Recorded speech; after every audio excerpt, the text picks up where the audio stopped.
All right. Ladies and gentlemen, welcome to the Best Phone Plans Podcast. Joining us today, we have special guest Ben Boxer. Ben is a senior at Carnegie Mellon. He was recently featured on CNBC Make It, kind of talking about his $2,000 a month apartment. We had a reaction video by legendary YouTuber Stephan, who's super into finance. So, Ben, welcome to the show, and can you tell us a little bit more about yourself? And kind of, let's just start with who you are, and then we can go into like CNBC Make It, what it was like being on Graham's show, and all of that good stuff. Yeah. I mean, there's a bunch of different things you can call me. I'm a student at Carnegie Mellon. I'm a YouTuber, have my own YouTube channel. Entrepreneur, run my own video production company. But all of these really, I guess, lean back into video, tech, money. All of those things are kind of what makes me tick, what I'm interested in, and what I love talking about. That's sweet. That's sweet. And yeah, so can you tell us a story? So CNBC Make It, it's kind of this video series, right? And you were actually featured on the show where you talked about what it's like living in your apartment, going actually from on-campus housing to off-campus housing. Can you talk a little bit more like what your decision was in terms of getting the apartment and then kind of what the experience was like being on CNBC Make It? Yeah, I mean, I'll start with the apartment, I guess. The apartment was sort of something that came about kind of luckily. I mean, I have a group of about 12 friends that all wanted to live with each other, and so we wanted to really make sure we all lived in the same building and in the same location, and we found a series of apartments that all were in this one building, and so we got super lucky living here. And one of the things I wanted to do while here, I had previously made a dorm tour my freshman year of college, and I was like, I want to do the same thing when I move into an actual apartment, since I'd always done these dorm tours, and they did pretty well for me. I think my first dorm tour got like 1 million views. So the first thing I did after moving in here was deck this thing out with tech, putting up lights like behind me, and really making this thing look epic so I can actually film like a full apartment tour about it. And so I filmed this whole tour, uploaded it, and it did okay on YouTube, not nearly as well as my first dorm tour.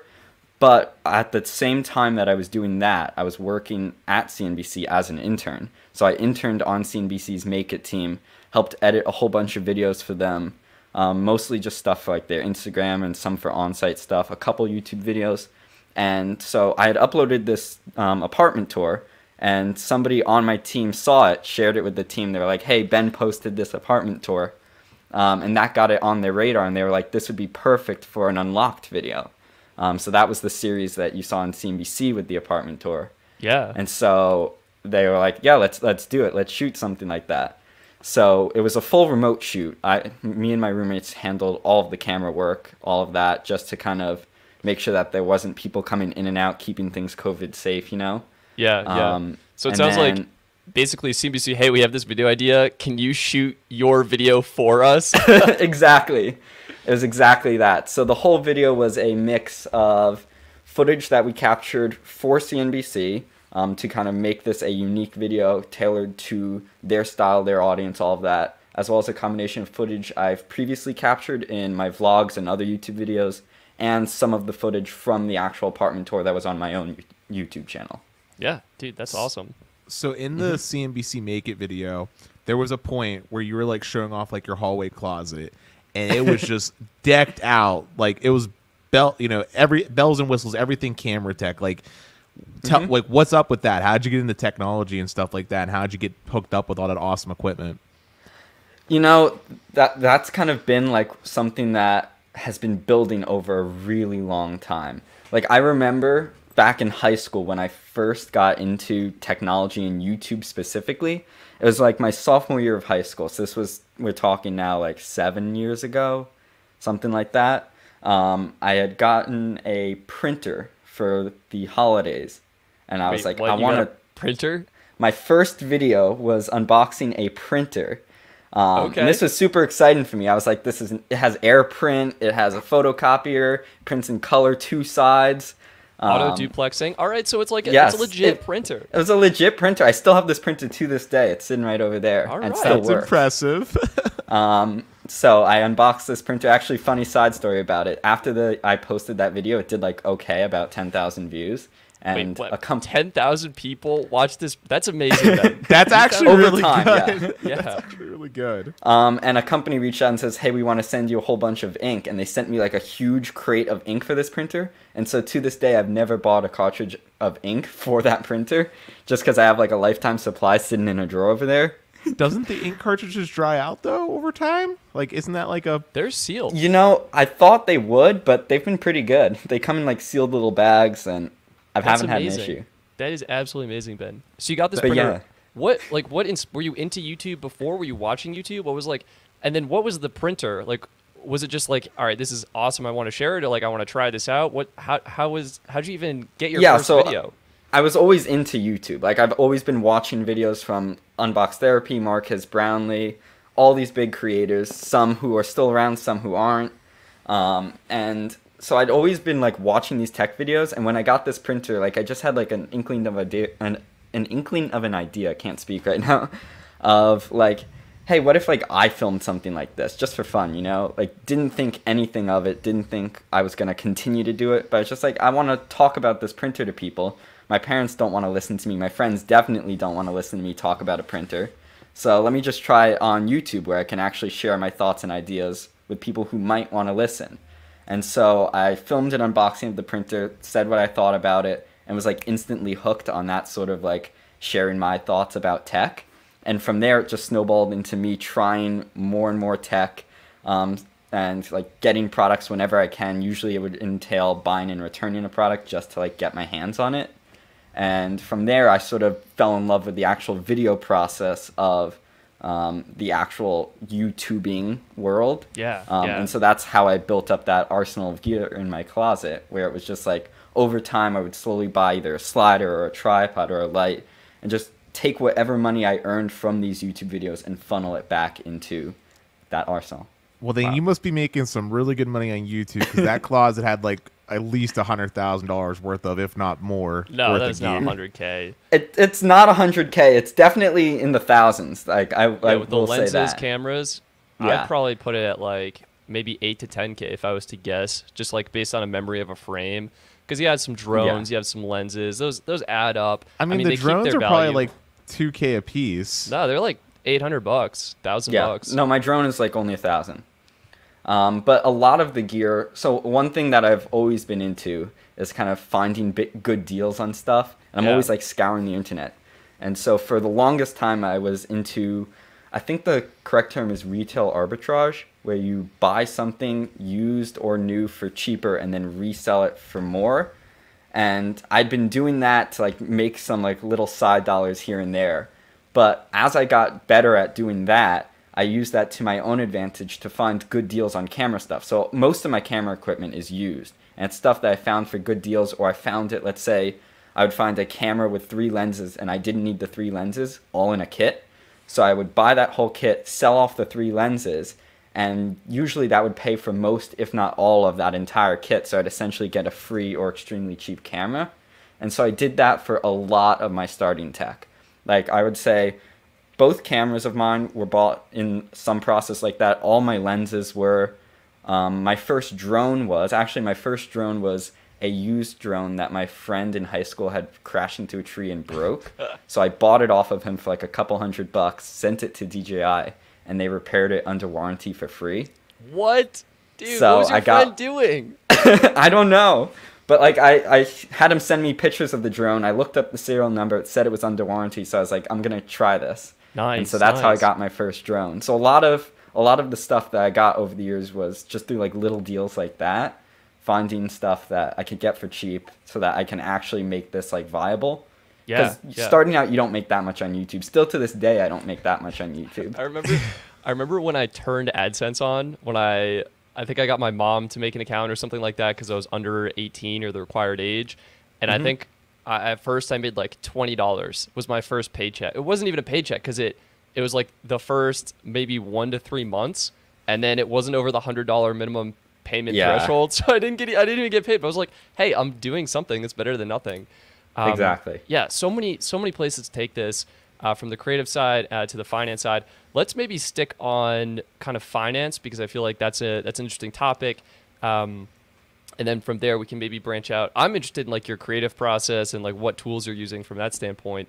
But yeah, from finance, it sounds like you're living in a $2,000 a month apartment, and you're investing in gear. How do you prioritize your purchase decisions? Like what gear is worth the investment? Are you buying used or new? And then is it a long-term purchase, short-term purchase? How do you go about thinking of those things? I mean, everything that I purchase, whether it's gear or even just like little things like clothing, I'm always trying to, and this might just be the business student in me, always trying to think of like ROI on that purchase, which is kind of silly if you're looking at clothes, but like I don't want to spend a certain, like let's say $5 or whatever, and know that I'm going to lose all $5 of that in terms of value.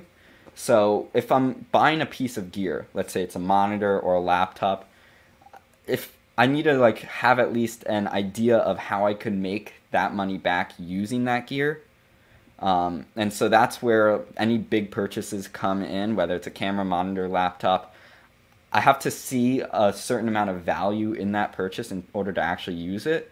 And so if I can see more value in it than what it costs, even if it costs a lot of money, I see it as a worthwhile investment because it'll bring me that value that I might not have been able to obtain otherwise. It's the same thing if you're investing in stocks, houses, whatever. As long as you get a return, it's worth it. So Ben, real quick, value means a lot of different things to a lot of different people, right?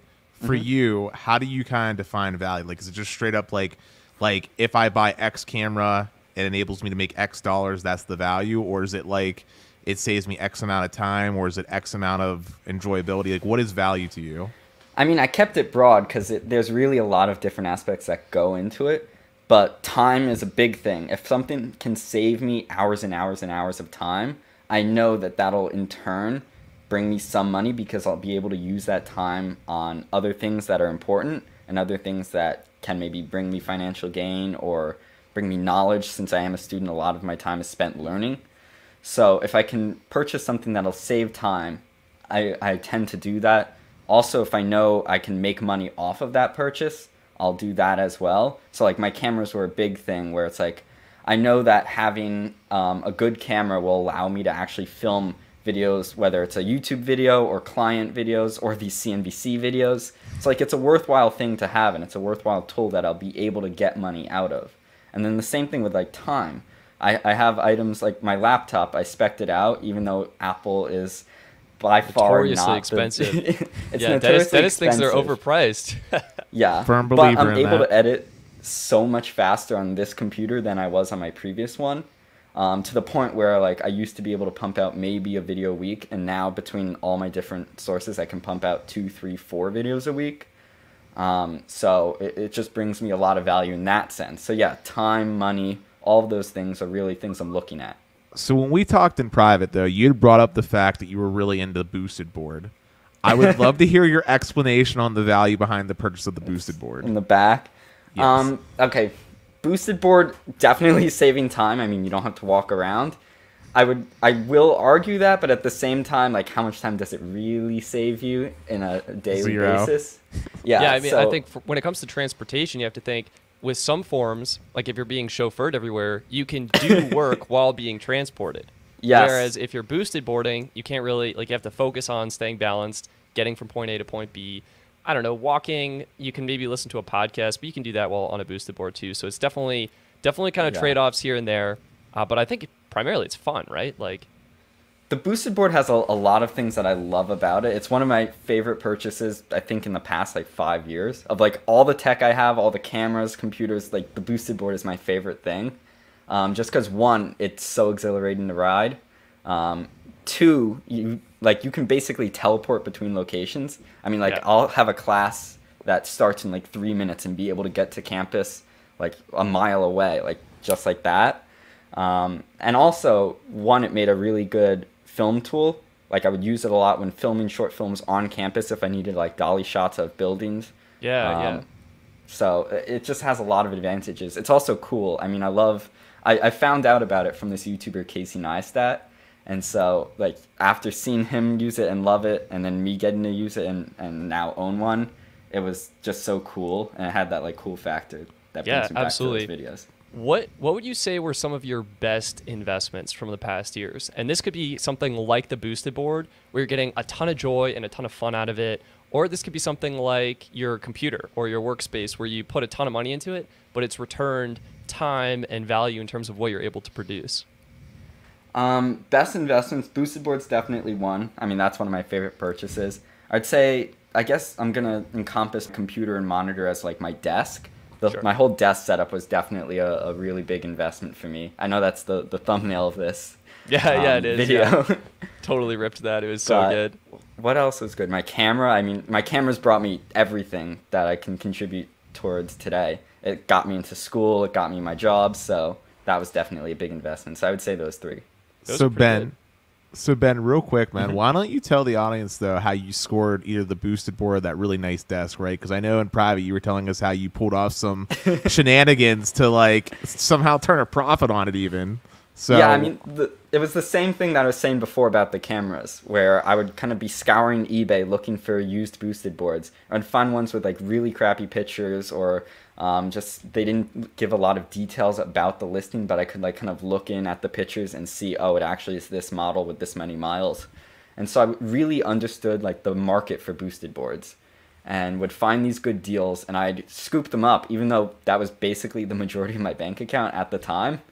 And I would buy these used boards, ride them for maybe a couple weeks. During that time, I would take new pictures of it, create a nice eBay listing, put all the details in there that really helps it sell a lot faster and for a lot more money, and then relist it. And eventually somebody would buy the board, usually for a couple $100 more than what I had bought it for, just because it was a better listing, it was easier to spot, had all the details, a little more trustworthy.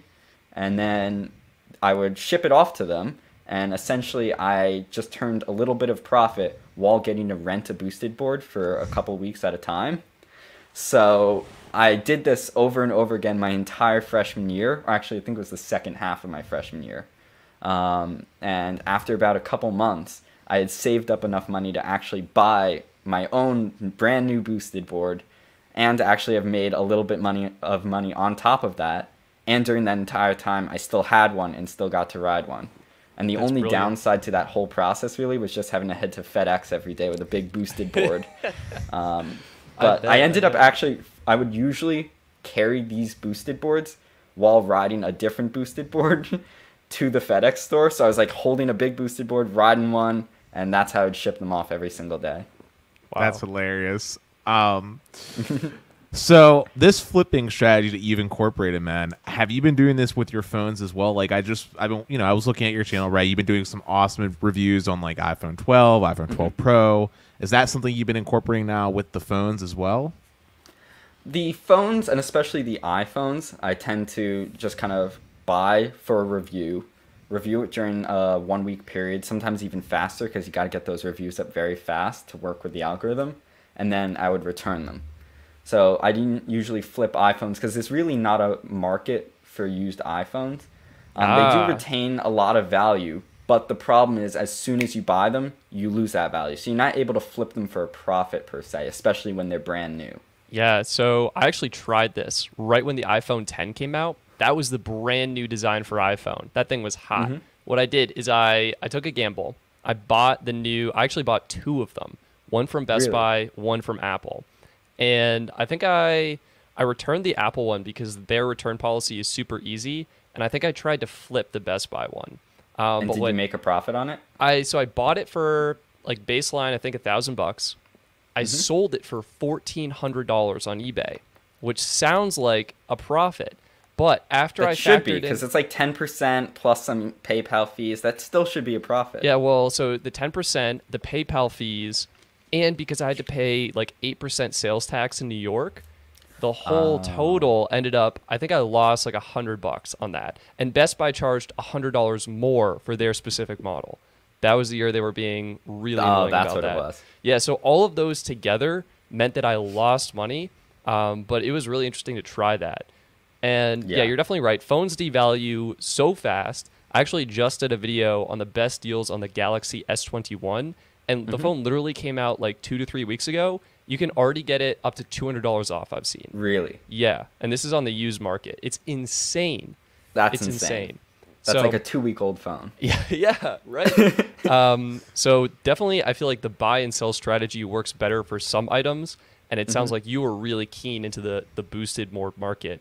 Did you continue doing that, or were you like, yeah, this isn't worth my time anymore once you had kind of finished and bought your board? I've continued to do that, not with the boosted boards, because boosted went out of business. The market kind of became more like panicky in a sense, and everybody was buying them up, and so now it's kind of hard to get those really good deals that I used to be able to get. But I've continued to do that with other products. Usually I'm trying to think of any ones that I recently did. Mainly, I'm just kind of trying to find good used deals for stuff. Where are you finding these? Are like Facebook, eBay, Swappa, Craigslist? All the above. Okay. I look at all of the above. I typically like eBay and OfferUp more just because they offer shipping, and I'm lazy and I don't want to go get something, especially with classes like 6 hours out of the day. I don't want to leave and have to come back to campus and all that. Gotcha. But yeah. Gotcha. I just don't know how you find these deals, man. Because like when I look at like Facebook Marketplace, like, cause I'm also for pictures like yourself, man. Anytime I look at listings on like Let's Go, Facebook Marketplace, I just see like absolute junk. Like I'm talking like it'll say lightly scratched and the whole screen will be cracked and need like a replacement. Or it's hard with phones because everybody has them. Yeah. I had a lot of success with like things like the boosted boards because it was a much more niche product, and I was only looking for that one product. I'm not just looking for a good phone deal or a good skateboard deal. I'm looking for like a boosted board. Right. And so that's why I had a little bit more success at that. But I've tried it with other things, and it's a lot harder. That's interesting. Right. Did you ever have bad purchases or sales go south on eBay? I feel like if you're doing so many transactions, that there's kind of a risk with that kind of online marketplace.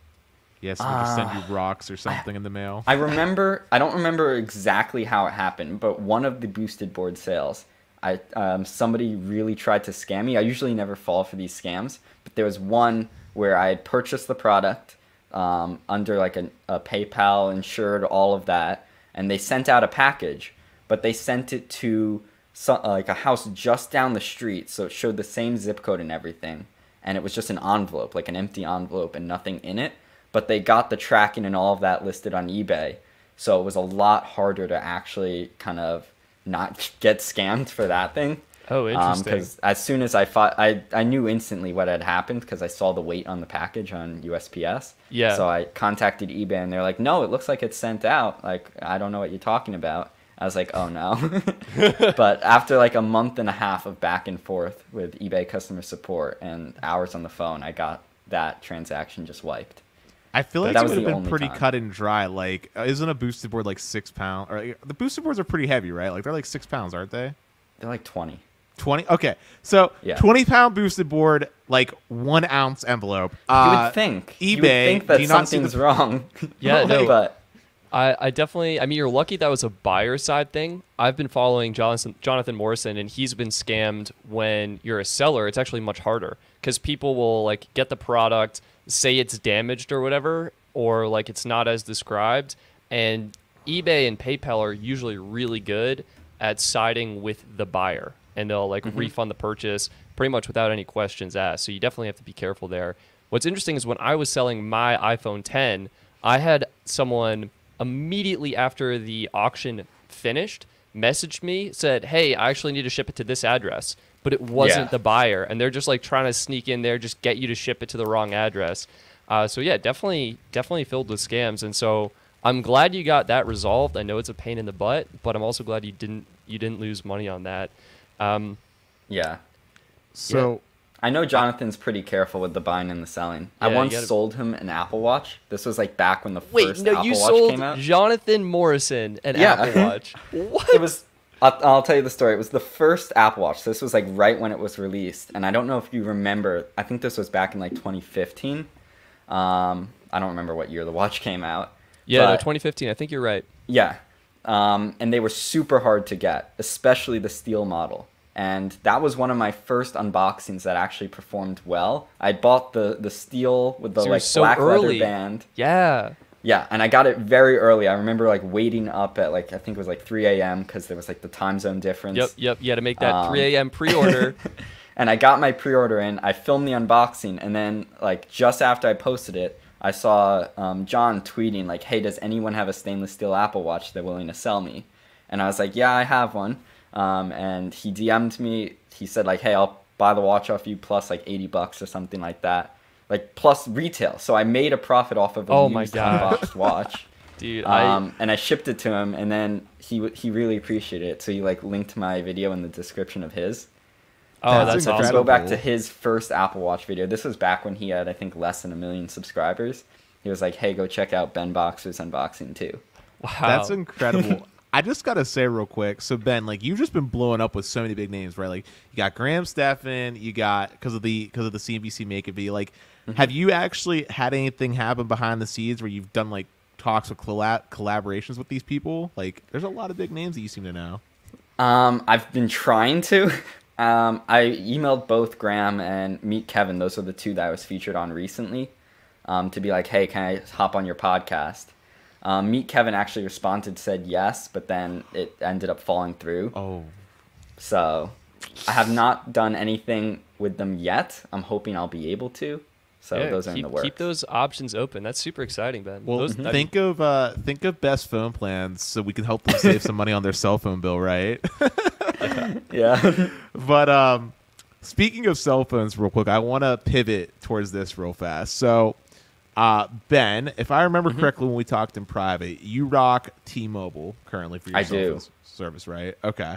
Now, are you on like a plan by yourself, or are you on like a family plan? I'm on a family plan. Gotcha. That's the move. That is the move. So I'm guessing you only pay like what, $40 for your line? Yeah, something like that. It might even be less because I think we have a lot of members. Okay. My question to you is, since you were talking about value, what makes you stick with T-Mobile? Because, you know, when we talked in private, we both did our speed test, right? T-Mobile was not rocking. Speed, a little slow at times. So what makes you stick with them?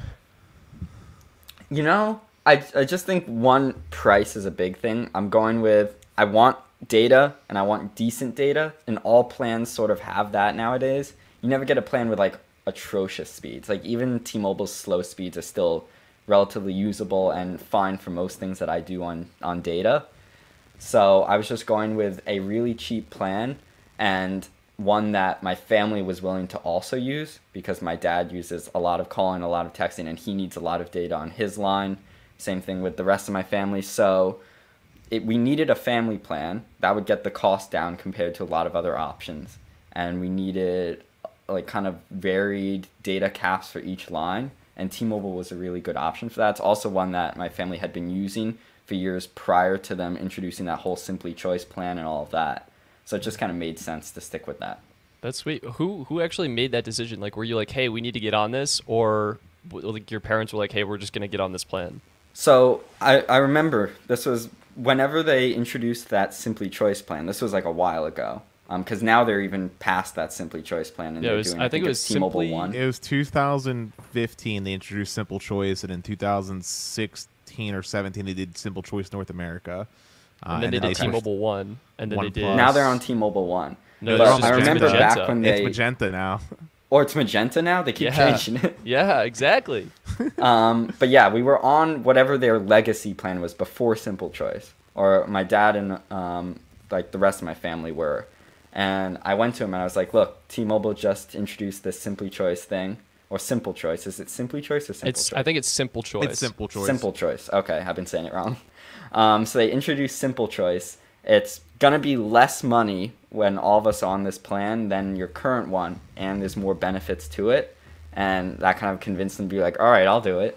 That's pretty easy. Like more for less. Sign me up. Yeah. So and that's how we ended up on Simple Choice, and I've kind of stayed on that. So since the stage has changed, though, is there anything that anybody could do to make you switch? Like what would it take to make Ben Boxer consider switching from T-Mobile, I guess? What would it take? Basically, same price, faster speed. Well, that's easy, man. That's easy in our market. Visible comes to mind. $25 a line. Yeah, $25 a line, unlimited everything. Does that require multiple lines? Nope. Or is that...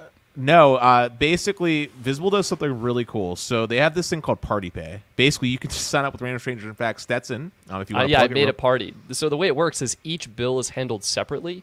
And Okay. so you have your own bill and you join a party. And Visible recently made it in their latest update. Before, parties were limited to four members. And if one member left, everyone's bill would go up. If they got a new member, it would go back down. But they made it so you can have unlimited members in a party. So it's like, all right, I'm fixing this problem. I created one massive party. It's got over 370, possibly closing in on 400 members. So literally Wow. anyone can join or leave at any time. And you get locked into that $25 a month price point. So it's pretty sweet. It's really good, and what's Interesting. cool is too with Visible is they actually have unlimited hotspot as well. It's capped at they say it's capped at 5 megabits per second, but as far as I've seen from speed tests, it doesn't seem like they enforce it very hard. But it's a really Okay. good plan. They use the Verizon network for their coverage. Okay, that's good. But Visible would be good. US Mobile is another one. I like them because when you have a family plan of like 4 more people, you can pick 2 like streaming Two perks. services, Yeah. 2 perks. Like so, like you could have them pay for like say your Netflix, and then like say Xbox Live, or you can have them pay for Spotify and PlayStation Plus, or That'd be whatever, pretty sweet. whatever it so is. you pick 2 perks. They have music streaming, video streaming, and gaming. And the 2 perks are in just 2 different categories. That's the only rule. And what's cool is you actually, I don't know, it's cool and annoying. You submit your receipt to get reimbursed for the service, but that means you Okay. can switch services anytime you want. And then just resubmit the receipt. Yeah, So I you- could get them to pay for like my Apple Music and my Netflix. Exactly. Yes. That combination actually Oh. works perfectly. Yeah. That's pretty sweet. And what does their plan cost a month? They have different. So it's going to levels be for that If it was one, unlimited everything.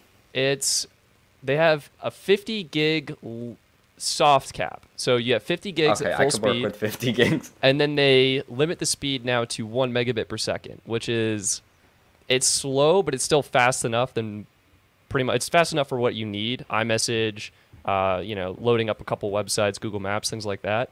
Yeah, it's a pretty sweet deal in terms of what they're offering. And they have, I think, hands down the best online account dashboard, user interface, mobile application, and things like that. And what are they priced at? So You said it was 4 lines is going to be like $130 a month. And if you Okay. bumped them up, it would probably be closer to like $30 to $35 a line, I want to say, something like that. okay, interesting. Because right now I'm also at about 35-ish Yeah. for the line. You'd want to do And the math out. It's 6 gigs with like a soft cap, sort of where T-Mobile slows your speeds. So to Okay. get 50. So you don't even for the have an same unlimited price. plan. Yeah, You wait, have what, one of- what were we thinking, Dennis? We're Yeah. like, oh, of course he's on an unlimited plan. He's on T-Mobile. What? Yeah. Ben, you have a 6 gig plan for like how many? 7 lines on your account? Something like that. Well, yeah. it's 6 gigs per line, and then they have the Yeah. I can't remember what they call it. It's like rollover data, but like data bucket or something. Yeah, But- and I almost always, because I've been home for this quarantine, I almost always have that 20 gig bucket ready to go. Jeez. But, Dude, let's just take a quick pause for a second here. This isn't an unlimited plan you have, so we're talking about unlimited pricing here. You could easily do something like that with US Mobile and pay even less, or yeah, dude, wait. US mobile pricing for a single line is like $20 gets you, I think, 12 gigs or something like that.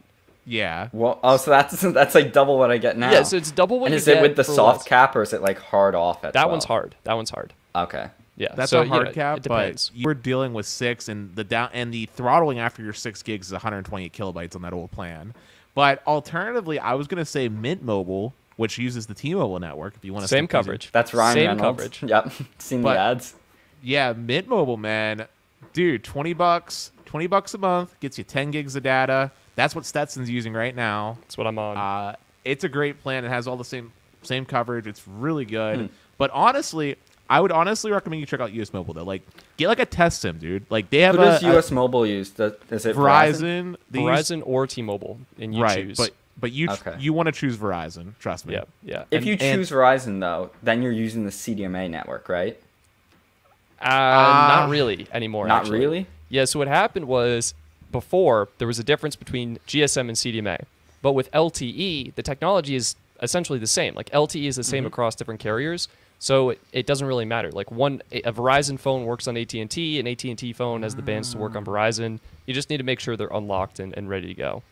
But Ben, real quick, We Yeah. actually had Ahmed on, who was the CEO of US Mobile, on last week, Mm-hmm. and now's a really good time to try them because they had a code. It was like tendies, and Yeah, you could YOLO try and tendies. YOLO and tendies, so you could try it free, dude. Seriously, I don't make any commission off this or anything. You Wait, should I'm try- definitely gonna check that out. You should try US Mobile because Check it out.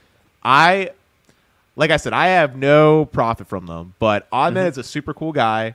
Their website's super clean, and I respect what they're doing. Yeah. so I'll I give definitely- them a strong recommendation. I'll try it. And Yeah. I'll be able. My phone does dual SIM, so I'll be able to just pop them in and kind Yeah. of see how they compare to T-Mobile, and if I Yeah. like it, Are then stick you? with it. Is your current line on eSIM? Or are you? Yes. Okay, yeah. that works then. But you'll That's be sweet. good. Yeah. The Mm-hmm. one thing with Visible and with US Mobile is they are deprioritized, and that just means like if the Okay. network's really busy, then your speeds will slow down. The thing is that Gotcha. varies a lot by location. I've had some people comment like, "All right, this is so slow, I can't even use it." Other people like, "This is the greatest plan in existence. I'm saving so much money. The speeds are fine for what I need." So yeah, Yeah. it is kind of a spectrum, and that's why it's worth trying out. Yeah, but you're saying they have a Stetson- starter SIM, so I can just pop them Yep. in, see how they compare to T-Mobile, and then if they're good, Boom. just stick Exactly. Right. And Stetson, I also just want to add, remember, we're in Pittsburgh. T-Mobile's so congested that even the most deprioritized Verizon plan is going to be better. Oh yeah, I didn't think about that.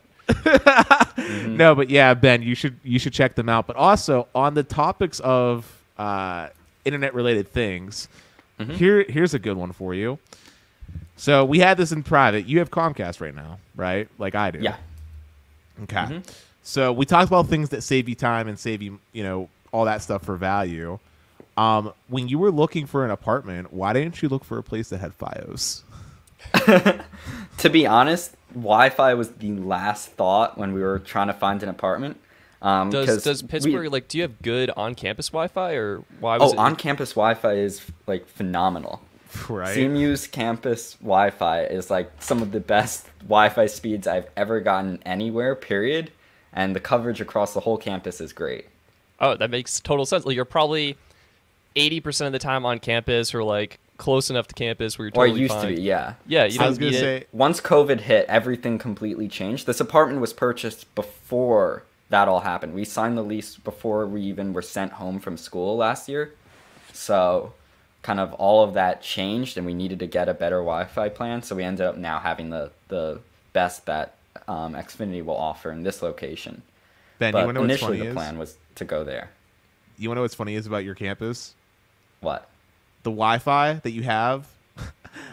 I helped get you guys set up for Wi-Fi coverage Really? across your campus. Yeah. Oh my Specifically, goodness. all the access points that you have spread across like the actual Yeah. outside yard. Yep. That was Oh. Dennis. Well, not thank you me for that. The specifically, Wi-Fi is fantastic. So But yeah, when CMU reached out to a company that was interning at the time, we helped you. yeah, no, but- they put a lot of effort into making their networking pretty sweet. But yeah, no, you guys have a 10 gigabit engineering lab actually as well on your campus, which is actually really sick. And Stetson, yes, I said 10 gigabit. My mind is But- blown. That's insane. I know, it's crazy. But I'm surprised that was the last thing in your mind considering you're a content creator because Comcast, their highest upload speed on their residential tiers is the gigabit with like 35 meg, which is I'm assuming that's what you have. I'm assuming you have gig. Yeah, we get. I think it's actually 40 up. They recently upgraded it, so it's 40 Wow. up. Gigs It's up. not upgraded. They just over provision. So if you. Oh, is that what they did? Yeah, all ISPs generally over provision by about 10%. So if anybody remembers from earlier episodes, like when I had gig, I have a multi-gig networking card inside my PC. When I ran a speed test, I would see like 1200 down and like 41 up. And then when Comcast upped their gig to 1200 down and 35 up, I was seeing closer to 1400 down and 41 up. But getting off topic, I'm just really surprised it was the last thing in your mind because 40 meg up is very slow for all the data that you're backing up. Because if I remember correctly, you had like a 300 gig backup that you were working on the last time we spoke. I wish it was 300 gigs. I have about Oh, 25 terabytes that Oh my consistently God. backs up. And that's you got been the data. uploaded. And you got the data cap to worry about now as well. No, there was a change.org petition to get Comcast to lift that data cap, and they recently lifted it up until July, which is when our lease ends. So we're good on that. And then I'll be able to get some other uncapped internet plan for wherever I move after school. But Yeah, I use a ridiculous amount a month, probably many, many terabytes of just That's insane. uploads. Yeah, I graduated, I lived at home for a year, and then I was at home at the start of COVID. And when I was ready to move out, that was the number one thing I was looking for, was near a city that had good 5G coverage, because I test out all the different networks, and number two, really good internet. And that was like top priority. And once we saw Longmont, Colorado had municipal fiber with symmetrical gigabit speeds, I was sold. It's incredible. It's like Symmetrical gigabit. Wow. yeah, 1,000 only. megabits per second down, 1,000 megabits per second up. When I upload a YouTube video, it's just like boom, ready to go. Like I'm frazzled. It's so fast. It's Wow. excellent. The whole reason I moved close to the city, Ben, was to get better internet. That was my main concern. And when I bought this apartment, I bought it thinking I would have Comcast and Fios, because that's what I was told. And that's what Verizon's website said. But womp womp, it's Verizon, DSL, and Comcast. But Comcast was still better than what I had at my rural place that I grew up out in. I'm not going to say the name, but I grew up in somewhere rural. And now, when buying my house, my main concern, and I triple-checked with Verizon, was that both Fios and Comcast were available. So the house that's being built this moment, as we speak, I have it. It's going to be a networking paradise. I think I told you about this. Yeah, it's going to have you Cat 6A briefly did. cabling all over. Oh, But- that'll be so dope. But We here's kind of simulated that in this apartment. I have a huge, like, 200-foot Ethernet cable running from the router up all the way down the hall into my room, just so I can have, like, everything wired in. That's amazing. Yeah, we do But- that. Our router is like positioned awkwardly, so we got it, put it outside in the hallway, and we route Ethernet cables up and around and above and over the door frames. That's exactly what we do. I don't know if you can see, but, like, above that door frame, there's a Okay. little, like, tiny thin. We got, like, the thinnest white Ethernet cables we could, Oh, nice. and ran those around the place. But I just thought of a good question. Earlier on, you were talking about value and stuff like that, right? Explain to me the value that comes from all the smart lights, because you got like smart lights in every one of your rooms. You got. I mean, Oh no, literally they're just- ridiculous. They, Yeah, like, I think you said in the CNBC video, or maybe it was grand, like some video said it was like $2,000 on lights or something like that. probably. Oh that my might have gosh, even been an Ben. underestimate. Just because of, like, I can pull up the Philips Hue app. And Yeah, you could what are you just using? see this What was so expensive, and how are you getting value from it? So, I mean, okay, getting value is going to be a little bit of a stretch, but I'll make an argument for it. So, I have all of these ridiculous amounts of smart lights, but I make content around the smart lights. So, those videos that I'm talking about, either the apartment tour or the desk tour, kind of bring in some value in terms of that. Also, they're just ridiculously cool, and we start Yeah. a movie night, and then I can just make all the lights like blue or something. So it's partly cool factor, partly just I'm a huge geek and this is what I love. Yeah. And partly I know I can make some sick content around them and get some of that money back. And so for the most part, it's not been something that's kind of drained the bank. Sure, yeah, and lights they last a long time. Like you see on the They box, do. they're rated for like 20 years, which is insane. I When got you're- my first Philips Hue lights in middle school. Holy smokes, Wow. Ben. And I You- still use OG. those. It's still the lights that's on my night table right over there. Yeah. That's one of my middle school lights. Jeez. Wow, So- you missed out on like what is it, like V2 or V3, where the saturation got better with the greens. I and- know. Yeah, I know. I strategically have to figure out which lights are my old ones and put them in places where they'll only kind of be yellow most of the time. Yeah. Because So- all the other lights are better. So Ben, when I remember from your CNBC Make It video, you had a pretty sick living room setup for like entertainment. I couldn't tell though. Did you have like a stereo setup as well, or do you just rely on the normal speakers for the TV? No, so we have a pair of HomePods that are actually my roommate's HomePods that we hooked up to the Apple TV, so they just AirPlay the sound. And that's how we kind of have a home theater system. The HomePods are some of the best speakers I've heard for Wow. smart speakers. They're not amazing speakers just like for the dollar value. You can Okay. get way better for, I think they're like $200, right? And then like on the ceiling, you had like this really cool like hologram like night sky. we do have the effect. star projector. That Oh. that I stole from TikTok. I saw a whole bunch of these like TikTok teenage kids just like projecting stars on their bedroom ceilings. I was like, I want that. So I like did some Googling, found out like who was making these actual star projectors and bought one. That was Yeah, that did- was a impulse purchase though. Did you have to like go around? Like, were these being like rebranded and resold on Oh, different sites everywhere. for yeah. So what was the source? Like you had to go in and find the actual manufacturer? There's a whole bunch. I don't know if the one I found was the actual manufacturer, but it was the one that everybody was using based on the logo. So I knew it worked well. It was called, I think, Galaxy Lights or Sure. Sounds Sky legit. Galaxy. It had Galaxy in the name. Okay. And that was the one I ended up going with. And I think it was like $50-$60 for the projector. That's Okay. sweet. So it was a little bit expensive, but it's just so cool when it like pops on. Oh man, yeah, I love Although that. one problem with it was it didn't want to. The way the projector worked is when you plugged it in, it didn't automatically turn on. You had to push a button. And me wanting everything to work with the smart home, Yeah. I didn't want it to just like every time I want to turn it on, have to walk over to it. So I had to wrap some rubber bands around it and So it's, kind like, of always pressed. force down the power button consistently. So that'll always turn on whenever power gets turned on to the smart switch. So how are you controlling all these different smart home appliances, right? Like, is this all just done off your iPhone, or like, do you It's- have like a separate hub that? So both. So all of the devices are listed on my phone in the Apple Home app. Oh my So goodness, you can Ben. just see like every single light, every single switch. And then I also have, I don't know if you could see it on the wall, like right up over here. Okay. There's like Is a it- little button on the wall, and it's called I the see it. Logitech Pop. And that's basically like another hub where you can program in different button combination presses, and they'll execute different sort of scenes. So I have like a normal lights on scene, which is what my room is set to now. Then I have like a multicolored one and all of that. And by pushing those buttons, I can change the light scenes. So I think if I press and hold this button, you'll see all the lights should change multicolor. I have one on my bed, so you can see all the lights behind me just changed. That is If sweet. I push it again, it'll go back to what it was before. Yeah, so for Mr. Not So Frugal, your electric bill has to be outrageous. well, they're all LED, right? They're all LED, so the electricity isn't that much. And also, all utilities for this apartment are included in the rent. Ooh. So Clutch. the only thing that's not is air conditioning. So if you add like a portable air conditioner, that changes the cost. So what Well- have been your biggest expenses then? It sounds like lights and desk. Would that be it?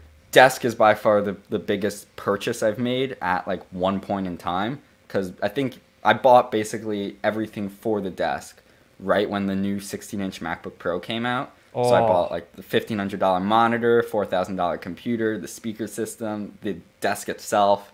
All of that That's was insane. purchased right around the same time. And so that was definitely a big purchase, but I knew I wanted to make a desk tour on it. And I just had like an inkling of a feeling it would do like okay. Ended up doing phenomenally, and it Paid for was like my itself, best right? performing video. Yeah, it paid for itself plus a little bit. So Amazing, Ben. Amazing. which is Props to that. ridiculous to think about. Like one video, how on earth could it pay Yeah. for that? I've never even fathomed that. Like I don't think I had a video cross 1 million views prior to that one, and then that one's now at like 1.5. Unbelievable. That's a huge insane. investment. What's been your favorite part of that desk setup for you? Favorite part of the desk setup? I guess just how fast I can work at it. Yeah. I mean, like my old setup, I struggled to edit. Like when I was editing, I would have ideas in my head of what to do, and I couldn't do them fast enough. And this has, for the most part, yeah, there's some limits to any computer, especially trying to edit on a laptop. But for the most part, it has been able to keep up with what I'm thinking and what I want to do. And I am very big on multitasking. I tend to do a lot of things all at once. Yeah. My brain's kind of jumping between them. And so to have a computer that can keep up with that and have all these different apps open, doing things simultaneously, and to have the screen real estate on the ultra-wide monitor to actually see everything at once has been really big for me. That's huge. Yeah, so you're rocking what sounds like almost a maxed out 16-inch MacBook Pro, and you have Almost maxed out, yeah. a 34-inch 5K ultra wide. Is that correct? Yes. That's It was, amazing. at the time when I purchased it, it was the only monitor that had these specs. Yep. I think LG at CES this year, and Dell actually, both just released new versions of this display. It's basically the exact same display, but 2 inches bigger. So each pixel is slightly bigger, and now it's curved. So it's I don't like essentially the the curve. same thing. I I don't like actually the tried. curve either. Yeah. But this is crazy. I went through 4 different ultra wide monitors, I think. Really? Yeah, because I bought one on Amazon, and it had like a blemish beneath the display, and I was like, I Huh. actually can't live with this. And so Yeah. I bought it was curved. It was like a Dell Ultrawide that my friend had. The curve is great for media consumption. I found as a fellow content creator, I needed straight lines. When I'm in Photoshop, I'm cropping a photo. I need straight lines. That's exactly what I was thinking. So I returned it, and then I got the LG Ultrawide. This was the 1440p version, so similar to what you got, but not that Retina quality display. That was incredible. Used it through college, and then I do a lot of screen recordings for my channel. And I realized I couldn't screen record in the 16:9 aspect ratio easily on a 16:10 laptop and a 1:2 ultra-wide monitor. So I ended up getting, this is where I cycled through a lot of monitors. I got like 2 4K monitors, but they were both bad, so I had to send them both back. And then I ended up getting the same 4K monitors from LG. So what have you settled on now? So I was this is so frustrating. Like my plan was to do the laptop with 2 monitors and then maybe get the Mac Pro. Thankfully, I thought better about it. And so I was going to either do 16-inch MacBook Pro like you did or an iMac, because that turned out to be like I could get way more performance for my dollar. So much. My roommate constantly yells at me. He's like, "Why didn't you get an iMac?" Dude, it's sick. So I ended up settling. I got the iMac. I sold one of 2 of my 4K monitors. So I've got so now iMac. You have the iMac and one other? Yeah, off to the side. I do iMac dead center, monitor off to the side. And yeah, it's worked out. The color accuracy of the secondary monitor, I don't know how to quantify it. Looking at it alone, it looks good. Next to the iMac. Then next to the iMac's display is great. Yeah. I almost did the exact setup you did. My roommate CJ was telling me about like a deal they had on the iMac, I was looking it up and like seeing what the resale value of my MacBook Pro was, and I could have switched for like maybe $100 or something like ridiculous like that. You need the portability, I think, for what you're in. I just figured, for the next at least 10 months or whatever, I needed the portability because I don't know where I'm going to end up, and I travel and edit, hang out in friends' apartments and do work, so I kind of needed the laptop. The Ultrawide was so fun though. I had this software program called Better Snap Tool, and I also got it's called Better Touch Tool. Excuse me. They're made by the same developer, and both are apps. Snap Tool lets you more easily snap things. Touch Tool lets you create custom keyboard commands along with the snap interface. So I could like right-click on the green dot to maximize a window. Like right-clicking on that will slap a window to the right half of my screen. Right-clicking on the orange dot will slap it to the left side of the screen, and I could create custom snap areas where I could instantly get like a 3-window setup going, or I could do like one on the top, one on the bottom. It was insane. I love the ultra-wide setup. Yeah. If it didn't look so weird with an iMac, I would probably rock an iMac with an ultra-wide. Yeah, the 2 next to each other would be a little bit too much expansion space. So that's where it gets a little rough. Or you could do, ultra-wide iMac in the center. Oh, yeah, no, that's not for the ultimate overkill setup. Just dragging your mouse from one screen to the other, like, where did that window go? I've been actually thinking about sort of this whole monitor setup and if there's any way to improve it. And I think now the optimal setup is to have this, like a main ultra-wide and then some secondary side display, whether it's a laptop or a small monitor, and then a large TV above. So that I can use that TV, because I was thinking about like if I had a TV right above the desk, I could watch it from in bed. I could reference videos on it, especially if it was like an OLED. I'll have much better colors than just a standard LCD. And have some backup screen real estate like right above my field of view, just to kind of put whatever I need up there. So Stetson and Ben, I'm about to put you guys to shame for a second. I had a friend of mine. He literally welded together steel pipes together, and he created a setup where he had his main monitor for like gaming in front, and then he had a monitor up here that was on like a movable arm, and the way it was, like his bed was laying up against it, so you could move this monitor from either in front when you're working to swivel it around when you're laying in bed to like watch like Netflix and stuff like that, and then he had like another monitor on the left for like work that was like even. I was gonna say maybe you should do something like that. I know they sell like little wall mounts on Amazon, which is actually what I'm thinking about doing when I get my work desk made, and just have monitors like that with one of the movable, and then you could just position your bed on the opposite adjacent side. Yeah. I wonder if that's possible because my desk is a motorized standing desk, so I wonder if you could still weld it to that and it would be able to lift it all. Yeah, I think most desks I'm seeing are like 350-pound weight limit, and my iMac's around 22 to 25 pounds. So I think if you factored in everything, it would likely be okay, but still pretty huge. Yeah. Well, yeah, you guys are talking about all like, see, in my scenario, in my friend's scenario, he has a gaming PC he built himself that lays on the floor. Yeah. So, the desk doesn't really have anything on it because everything's being like there's not a stand, like there's nothing actually on the desk itself outside of his keyboard and mouse.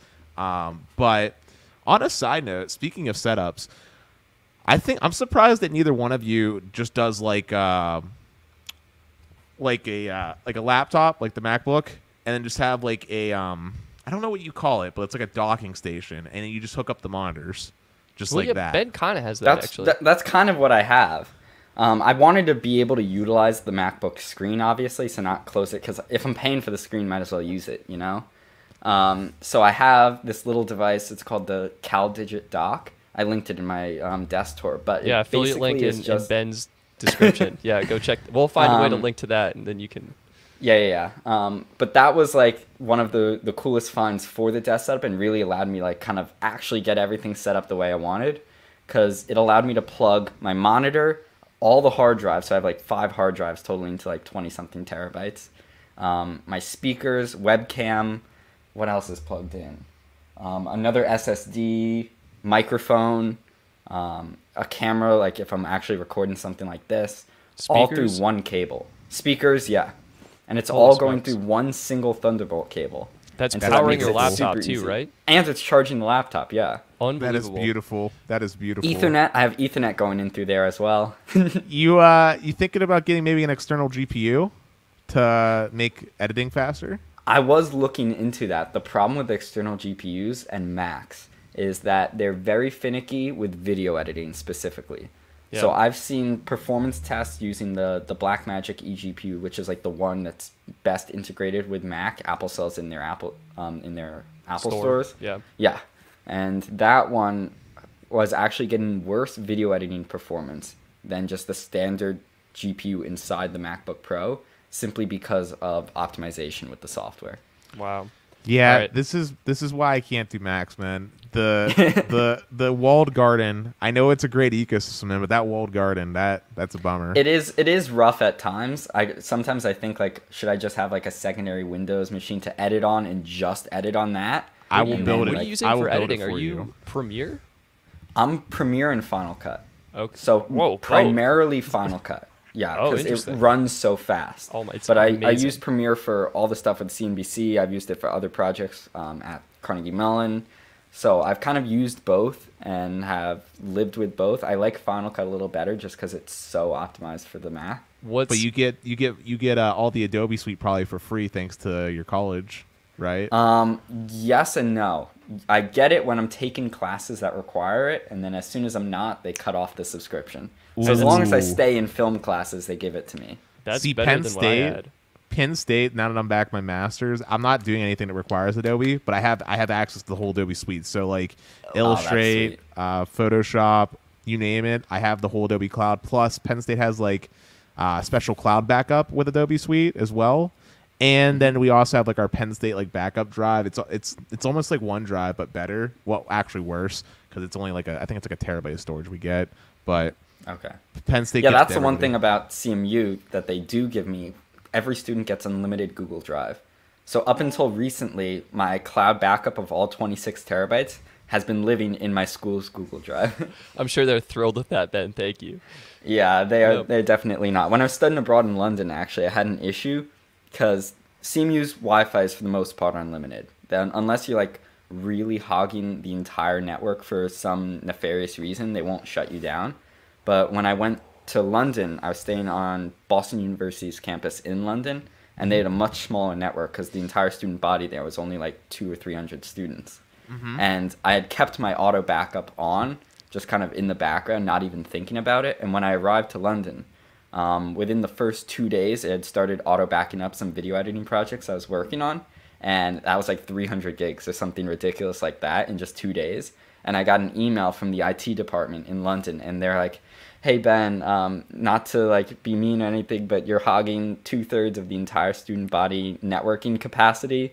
You uploaded 300 gigs in the last 2 days. Are you able to stop this, or we're gonna have to shut your internet? I'm and surprised. like, oh my goodness.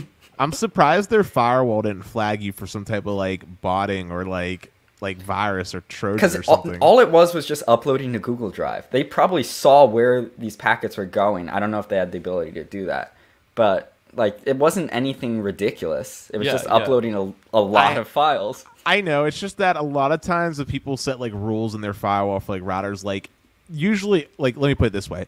Usually when you see a computer doing like some totally outside the bell curve usage, security people would usually think that that computer was probably like infected or something. Like why is it, why is this so out far of the usage of this, like of the scope of the student body, right?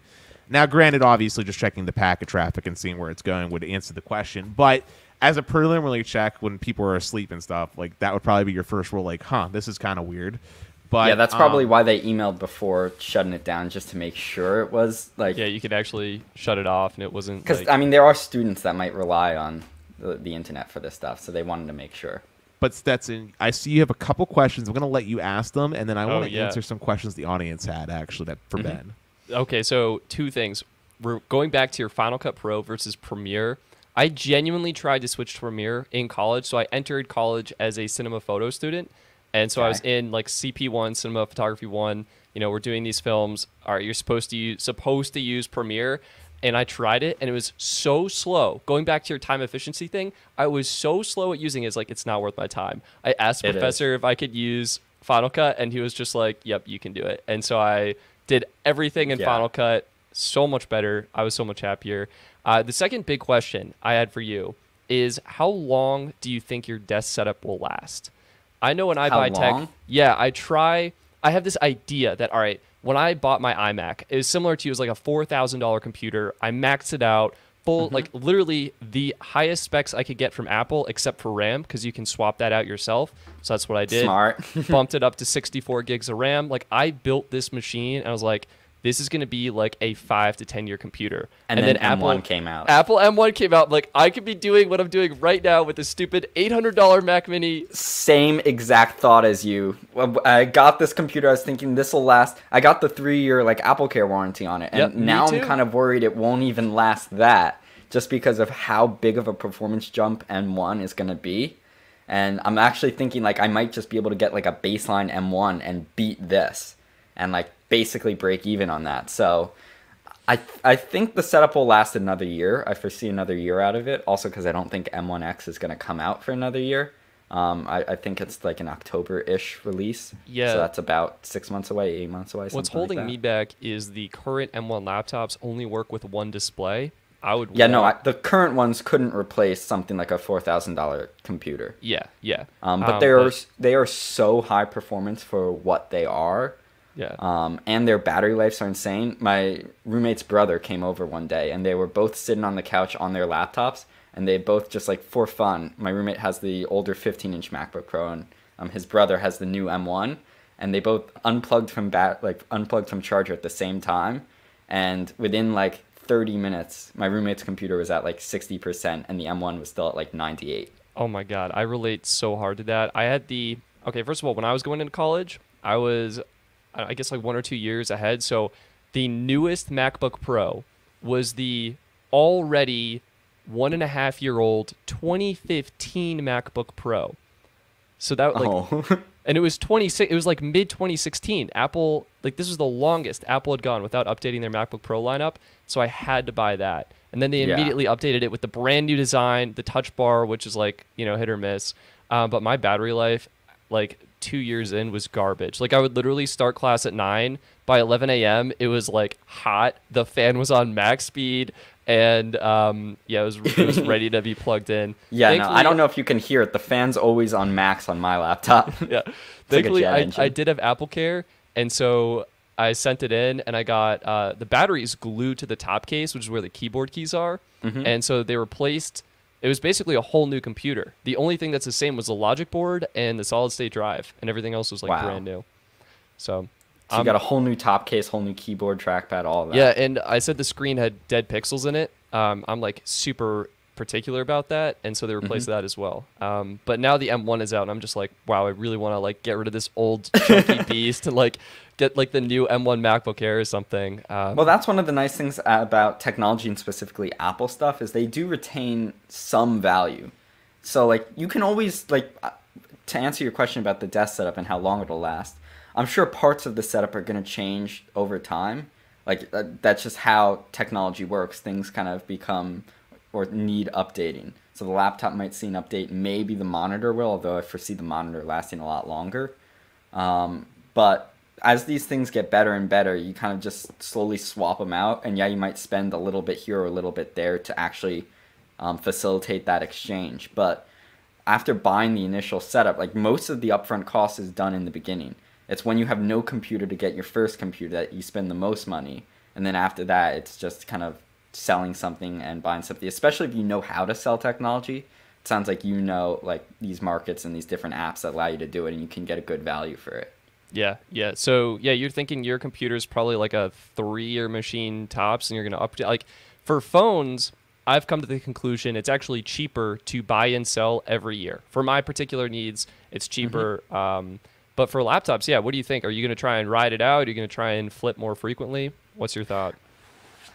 I'll see when the M1X comes out and see how that performs. It might be that's the next upgrade and then wait another few years for something else from that. Yeah. But I don't want to wait too long for it to lose too much value and also to get too slow for my needs. So like computers just naturally slow down over time. Yeah. And so as soon as I start seeing diminishing performance, then I might kind of jump on the next bandwagon. But right now, in its current state, it's been performing really well for me, and the setup has kept on kicking, even though my videos have become more and more frequent. So as soon as I see something change in terms of that, I'll switch over. But in the end of the day, all it really is I need to be as efficient at making videos and doing my work as possible. So whatever will help me do that and make sense financially, I'll kind of do. Sweet. And yeah, you want to do Patreon questions, Dennis? Is that where you're going, or? Yeah, I want to ask Ben a couple questions that I noticed the audience asked, and I want to ask him some Patreon questions. First, I'd like to ask, this was asked by Mark Hoyle. He asks, what is one area of tech you do not know much about, but want to learn more about? One area of tech? There's a lot of areas just in general that I want to learn about, maybe more so finance related. I really want to get into real estate and sort of learn about how that's to Graham actually... Stephan right there, trickling That's Graham down. Stephan influencing me. Interested in tech, though. I mean, there's so many areas. Like you have drones, you have mirrorless cameras in your production studio, gimbals, tripods, sliders, computers, One thing and that monitors. I'm doing right now that I'm in the process of learning is I've been doing all this consumer tech stuff, right? Talking about new phones, new tablets. I think I have the consumer tech market down pretty good, especially with hardware. But I've never really gotten a look into like the software that goes into that stuff. So I'm taking my first computer programming course this semester at Carnegie Mellon. And it's been super intense. They just jumped right on into it, learning What all language? about... We're using Python. Okay. You got that's actually the easiest one to learn, believe it or not. I needed whatever's easier because this is like my first sort of look into it. But that's been pretty sweet to see what actually makes all of these like software things tick. Yeah, honestly, if you actually want to get really into software, the best language you can teach yourself would probably be Java. Java's an old language, but it's object-oriented. It's used by a lot of different pieces of software. That one is used most for like the software you're probably thinking about, and it will give you an easier understanding of like web languages like JavaScript. If you focus on Python, Python's more, at least in my experience, has been used more in machine learning, which is going to be more used by like commercial side enterprises. There probably is some consumer stuff that uses it, but I'm not aware of it. Yeah. But Java would probably be your best friend, and if not Java, the C suite of languages like C++. And maybe C#. I just really wanted to see what actually makes code work and how these different platforms, software-based platforms, are like actually built, just to have like, I guess, an appreciation and understanding of what goes on behind the scenes. Yeah, I mean, honestly, Python is something you should be able to crush in, like, I'd say 6 months. You'd be like intermediate in 6 months of use. Like, you'd probably be able to work your way around it. But cool. Here is a Patreon question for you now. What are you willing to spend a little more money on instead of getting the generic product? Like, for example, $1 more for guac, more storage on your phone, a bed you'll probably use every day, something That's a really in that good nature. Question. Anything where that dollar will introduce so much more efficiency in the product.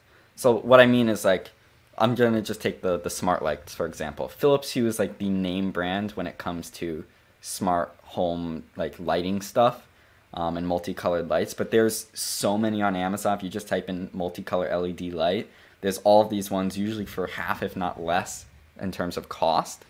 But I've found that all of those have, and I've tried a lot of them, they've all resulted in hours and hours of headaches with setting things up and things not working the way they're supposed to, and just inefficiencies that I really don't want to be dealing with, and they take time away from other things that I could be doing. So I found that even though it might seem a little ridiculous to spend $60 on a light bulb up front, it has saved me so much time, and they just always work, and I've never had issues. And I think the hours saved over the years of use has made sense. So anything where I know that I'm going to run into trouble with a cheaper generic alternative, I will avoid. There are a lot of products, though, where that makes sense. So in things like video lights, like I have a big video light up right now. Aperture is the big lighting brand in terms of like cheaper consumer products, but their stuff is still very expensive. It works really great, but it's expensive. But in terms of just a light, it basically goes on and off, and you can set a color temperature. So there's really not that much in terms of headache that can be induced by it. So I go with some cheaper alternatives because they just make more sense to me, and they won't introduce that much headache. So there are a lot of products where it does make sense to go with that cheaper generic stuff. But whenever I know I'm going to run into problems down the line, I tend to spend the money where I can. Yeah, I don't know. I feel like I've recently adopted a sort of buy it for life approach with certain things. So like when I was speccing out my computer, I went, all right, I'm going to really get like 5 to 10 years out of this thing. I'm going to max it out today. It's going to last a while. It's going to be fast and everything I need. Somewhat similar with the video camera. Sony came out with the a7S III. I was like, this is the camera I need. It's going to meet my needs, and I'm going to use that for a really long time. Like for what I need, it's going to be perfect. And my most recent one was probably my TV setup, because I know my parents, they haven't updated their setup in like 20 years. We've literally had the same setup. It's insane. So I you was know like, you'll get a use out of it. Yeah, so I went, all right, this is worth spending a little bit more. And so I went pretty all out on the TV. It was like a $1,600 TV. Was it like an LG OLED? It was not OLED. It was not Sony. OLED. Yeah, so it was like I could get a 55-inch OLED or a 65-inch panel from Sony. And so I went with the panel from Sony because it had a much higher brightness, much higher peak brightness. Interesting. And it's in that is the problem with OLED. The brightness is the brightness isn't there. And the color accuracy of the Sony's is great. And then I didn't want to deal with any burn-in because this was like a longer-term purchase. So I was thinking, all right, maybe it makes sense. There are certain tech items where it makes sense to do that lifelong approach almost. Yeah, and then phones. Because you can get a lot of use. Phones you cannot. Cameras definitely. Like I've used this camera for 5 years now or something like that. Yeah. A7S III is definitely going to be my next camera purchase. That's probably going to be my next big purchase. Dude, you're going to love it. I know. I'm so excited. Whenever you're ready and like you've saved up, because the thing is, you buy this like $3,500 camera and then you have to get glass. You're just like, oh no. I priced it out just to like get the equivalent glass lineup to what I have for my Samsung cameras. It'd be like $15,000. Yep. I literally only have the A7S III and the $1,200 24-105 f4. That's it. One lens. It's my do-it-all machine. It does everything I need. You should get the 16-35 next. Oh my God, Ben! Don't tell me those. What is that, like 2,400? It costs almost as much as the camera itself. Actually, I was looking at the A7C instead of the A7S III, just as like an entry into Sony, because the bodies aren't really where you spend most of your money. It's on the glass. Yeah. And I was going to get that camera with the 16-35 lens, but the 16-35 lens is like $200 more than the camera itself. Which is crazy. That's like a 4K camera. It does slow motion, flip out screen. It has everything. It's like only missing a couple things that the S3 has. Yep. And it's still less than the lens, which has been out for like 5 years now. Yeah. So, as far as my stance on this question for the Patreon, for me, the things that I'm willing... So for me, it's not really about buying main brand or generic. Like, I straight up just look for like... I have like a set of specifications that I want, basically. And if a product meets that need, generally speaking, I will buy it. So like, for example, with my bed, you know, I just literally slept on beds because I didn't know much about mattresses. Like I was going to buy Casper, but I decided to go to Levin's Furniture. I don't know if you know about it, Ben. Have you ever heard of Levin's? I do not. Well, they went out of business, but just recently. But I went out to Levin's and I like slept on a bunch of mattresses and I found like some Celia or something company, like American brand. I didn't buy it because of the brand though. I bought it because it was like the right firmness and it just seemed like it was well built and it was like solid, like pristine, right? Like there were more expensive mattresses, but like it was the best bed I ever had, so I was happy. Now, the only area where that doesn't ring true is with tech, because a lot of times it cycles so fast. Yeah, I was going to say a lot of times with technology, though, main brands are where I want to be at because they typically have the better support infrastructure in place or because of the ecosystem. Like, I'll use a good example. In my PC that I built, right, I intentionally stuck with Asus for, like, my motherboard because I like their BIOS options and functionality, but also because I've had a good experience with Asus when it came to, like, RMA processing. Same thing with, like, my graphics card. I wanted to either stick with Asus or MSI because, again, good experience with their RMA processing. Like, I remember I got, like, a 780 Ti, or no, it was the GTX 1080, excuse me, that I got from them. And I remember it came in DOA. And I remember they were super chill about it. It was literally outside, like, the 14-day return window because, like, I got the card, and then it was when I was leaving for Greece. So it wasn't until I got back from Greece that I actually set up the card that I found out that it had I don't know what the issue was that was causing like green artifacting specifically, but I just know that it was affecting the display port and the HDMI ports and everything, and they were super chill. And for anybody that doesn't remember or doesn't know about PC gaming, the GTX 1080 was like one of those cards that was in short supply, similar to now with like the 3080 series. So it was really awesome of them to hook me up with a new one. So tech is the only time I typically go for main brand. And as far as determining something's worth,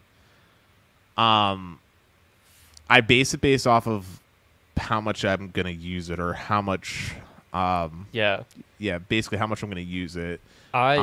Similar thing. Like I put a lot of priority in items I'm going to use every single day. So that was, for me, my desk, my computer, I got like the Bose 700 headphones. I use those pretty much every day.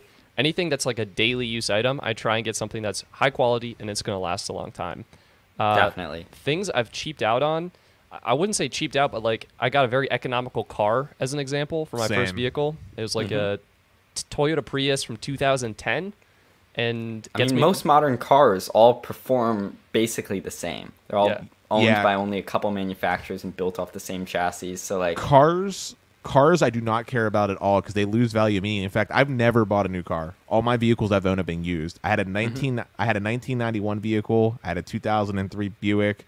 And now I drive a 2010 Ford Focus. All of them have been used, and all of them make me happy. Even though I use it like pretty regularly, it doesn't need to be great because the amount of time I'm in the car isn't that much, especially now.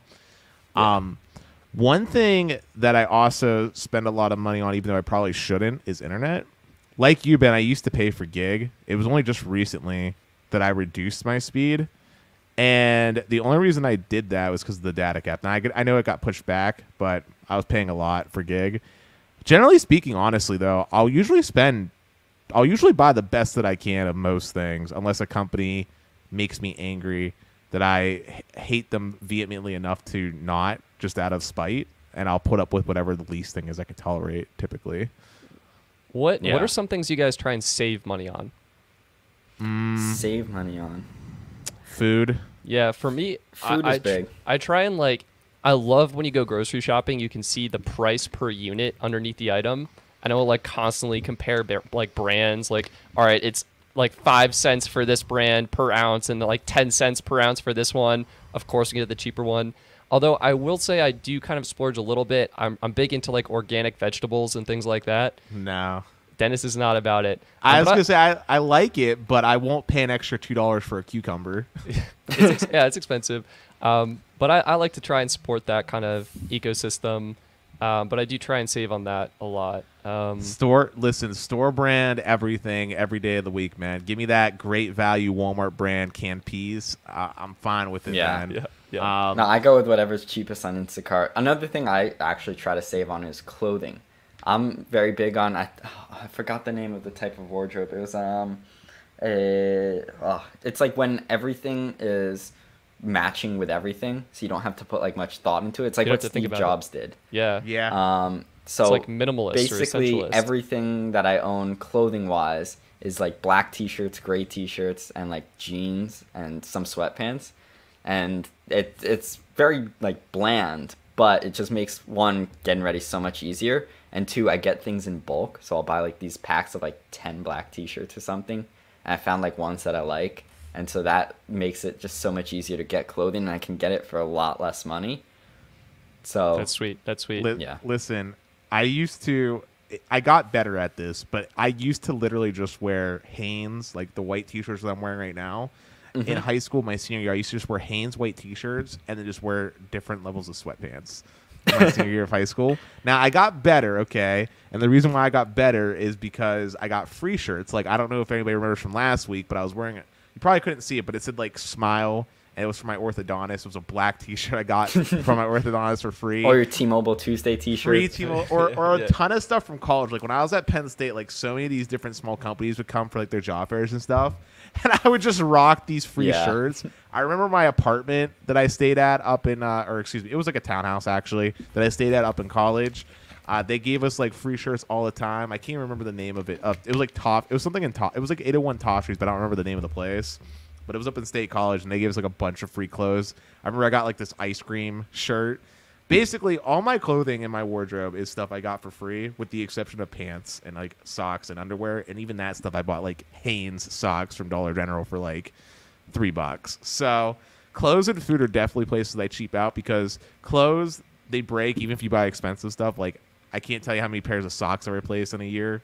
And then food, because you can make cheap food taste good if you cook it well, and if you're a bad cook like myself, even the finest ingredients are going to taste like crap. So, very true. Sure. Yeah, is there anything you splurge on, like getting that guac with your Chipotle burrito bowl or anything like that? I always get guac. That's what makes the bowl. You can't get Chipotle and not get guac. It's so good. Although Chipotle is one of the few restaurants that I'll order from because I can consistently get a really cheap meal there. This was actually a CNBC video that I made. My roommate shared his Chipotle hack, which is basically get a bowl, get 2 tortillas on the side. They used to be free, now they're like 25 cents. But still, no, people caught on. They caught on. And then you separate the bowl directly in half and make one half into one burrito, one half into another. And you essentially get like 2 full burritos, basically 2 full meals, for something like $8, $9. So it turns to like a $4 meal, which normally that would be like sort of nearing grocery prices. Like when you cook a home cooked dinner, it's like $3-4, but you're getting that for like already made for you at Chipotle. So that's pretty sweet. That is sweet. You know, we're talking about food hacks. That makes me think of the Ghetto Big Mac, where you basically get a you get like a McDouble. But then you ask them to throw on lettuce, onion, and the Big Mac sauce, and it comes out to be cheaper than a regular Big Mac, but tastes just like a Big Mac. I've never done that. When we do fast food, we always do the Wendy's 4 for $4 on Grubhub, and then the advantage, or maybe it was Postmates, but one of those 2 services lets you upgrade the size of all of the items for free. They don't charge because their app didn't allow you to do that. So you can get a large fries with it, the large chicken nuggets on the side, all of that for just $4. So that's like it's like the once a month when we go for like a cheat meal almost, we'll get something like that, and that's when we can really splurge and only spend like $4 on a meal. That's sweet. That is legit. But the question was what we splurge on, and I would just say in general the area that I splurge my most money on is tech. Outside of that, like that's my biggest expenditure. Tech and gaming is my biggest expenditure. Everything else pales in comparison. Especially now that I cut my entertainment budget down. Like I was paying a good amount of money for all those streaming services that I had between YouTube TV and all that other stuff, but I trimmed the fat back. So gaming and tech are my big expenditures. Yeah, I'm right there with you. Well, mostly just tech, to be honest, and like film gear. That's oddly expensive. I wish it wasn't. And your four iPhone 12 Pros. Oh yeah. And your iPhones. Yeah, I have 4 iPhones, Galaxy S21, Pixel 5. Like the phones are ridiculous. And your 20 cell phone plans. Yep. You know, that's the one misconception. Everybody that has like reached out to me and be like, "How many phones do you have?" and stuff like that. People think when they like see my unboxings, a new product every month, I have all of that. But like in reality, most of it is either sold or goes back to the company or just it disappears somehow. And so I only have, this is the first time that I upgraded my phone in like 3 years. The last one that I got was the iPhone 10. So that was my freshman year. So that was actually 4 years ago. Wow. And I kept that. Is that the Pro Max that you kept, or did you keep the Pro?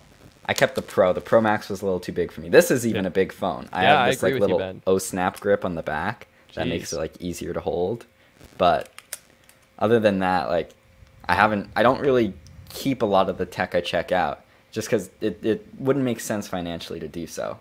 Yeah. I mean, the phone investment is something I'm betting on it as a business expense. It makes sense for you to have a few phones. Yeah. Yeah, and then I can flip them. And I mean, we'll see when it's October or like August or whatever. And I'm trying to sell these. Maybe it'll be like 100 to 150 per phone.